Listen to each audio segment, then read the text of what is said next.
Hello everyone, welcome to watch the Group 27 presentation.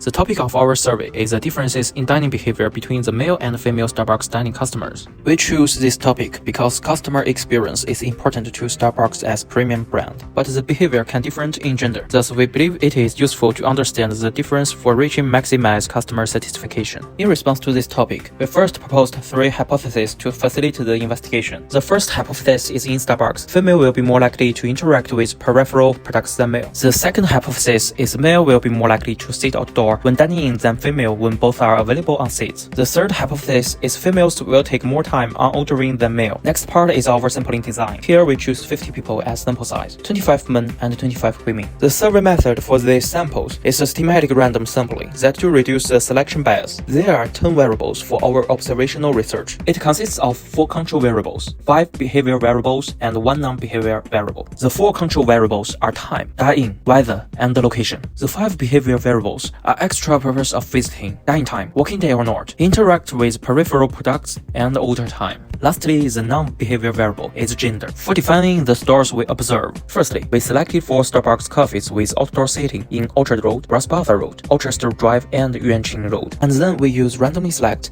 and finally selected Starbucks located at 51 Bras-Basah Road. The time we chose for observation was from 12 noon to 5 p.m. In order to reduce the bias, we used 2 methods except control variables and the sampling methods. Firstly, we try to prevent the uncertainty will impact on result, like avoiding the group ordering unit be recorded. And we also make sure that there are empty seats both indoors and outdoors, which can also prevent the result uncertainty. Secondly, we also set strict standards to reduce bias. We strictly record order time, from when the customer feet are both in front of the cashier to the time customer make payment.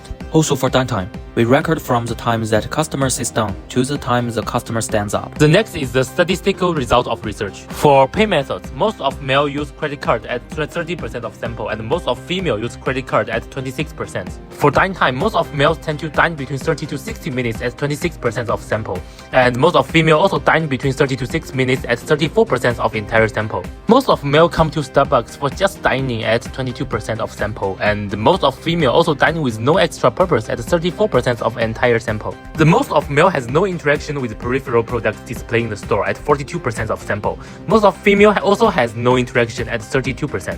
When both in and outdoor is available, most of male choose indoor at 34% of sample. Most of female also choose indoor at 42% of sample. For ordering time, the mean of males is 2.17 seconds longer than females. Also, these are the comparison of both results from working and non-working day. With the results data, the hypothesis can be proved now. For H1, we prove female will be more likely to interact with the peripheral products than males, because the female did interaction occupied 18% of whole sample, but male only occupied 8%.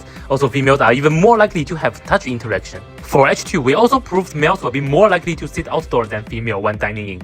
The male choose to dine outdoor make up 16% of the sample, but the female only at 8%. For H3, we cannot prove females will take more time on ordering than male. Also, the female order time is 2.16 seconds longer than male, but t-test shows it's not significant at the level of 0.05. That means we cannot accept H3. Except the hypothesis, we also have some interesting findings. Firstly, if we separately compare mean order time of male and female in non-working day and working day, t-test will show the non-working day result is still not significant, but the working day result is. That means we can say in working day, female will take more time on ordering than male, about 3.22 seconds. Secondly, we find out there are more males pay with credit card than females, and more females pay with mobile than males. Both of the specific amount of difference are 4% as 2 observations units. Lastly, we find out in non-working days, more males will do working in Starbucks than females, and in working day, more females will do working than males in store, and it visually shows in graphs below. Based on the above findings, we have the following 3 recommendations. The first recommendation is to strategically reduce the order time of female customers during the workday. It can shorten the order time and queue of the store, also improve the customer experience. The second recommendation is that Starbucks should stimulate the interaction of male with peripheral products. It will strengthen the positive effect of customer engagement and brand visibility. Thirdly, we recommend Starbucks to improve the experiences of outdoor dining, as the Starbucks desire to develop a third place for customers. The customers' experiences become significant to be satisfied. However, the lacking of overall, especially female customers' willingness to dine outside prove the environment of outdoor seats require improvement. With our own experiences, my team agrees that the high temperature in area is a major problem. Thus, we suggest Starbucks to improve by adding more fans, setting air cooler, or improve the sunshade to lower the area temperature. Thank you for watching our video. Have a good day.